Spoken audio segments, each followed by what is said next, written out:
A girl finds a strange rock. She places it into the eye socket of a stone statue. The next second, a stick insect crawls out from the statue's mouth. The girl is completely frozen staring at it. Then her mom calls out and rushes her to the car, but neither of them notices. The insect is quietly following them home. That night, the girl is jolted awake by a weird sound. She realizes it's the same insect from earlier that day. She pulls out a book, points to a picture and asks if it's a fairy. The insect seems to understand. It gently shakes its body and transforms into a tiny human-shaped fairy, then flies straight out of the room. The girl can't help herself and follows. She trails the fairy all the way to the entrance of a maze. Inside is a pitch black hole with no visible bottom. She descends the steps one by one. When she finally reaches the bottom, out of nowhere, a monster appears behind her. It has the head of a goat and the body of a tree. The monster seems worried about scaring her, so it quickly speaks up to explain. He says he is Pan the Fawn God from the Underground Kingdom, and he used to serve her. Her father is the king of the Underground Kingdom, and she is its princess. Her name is Princess Moana. She once longed for the human world, so she secretly came to the surface, but the sunlight burned her eyes, and she lost all her memories. The girl doesn't believe a single word, so Pan asks her, doesn't she have a crescent-shaped birthmark on her left shoulder?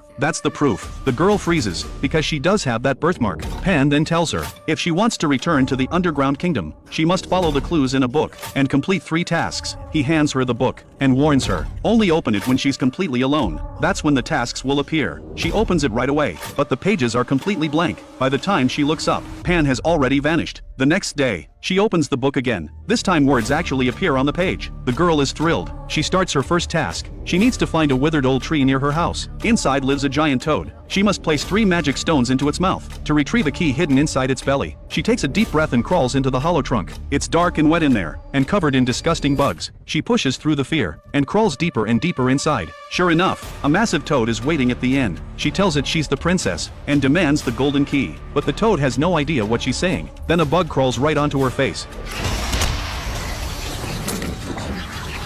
She notices the toad loves eating bugs, so she grabs a handful off the ground, mixes them in with the 3 magic stones. The toad snaps out its tongue, and swallows everything whole. But the next second, it starts writhing in discomfort, then spits out a pile of slime, and right there in that slime, she finds the golden key. Task complete. Pan appears again. He tells her to keep the key safe. She's going to need it for the next task. Then he hands her a piece of chalk. He tells her, just draw a door on any wall with it, and she can go anywhere. Then he pulls out an hourglass to help her complete the next task. He also gives her 3 small fairies, because where she's going is extremely dangerous. The creatures there are not human. He warns her over and over, no matter how incredible the food looks, do not eat a single bite. It will cost her her life, and she must leave before the hourglass runs out. Otherwise she will be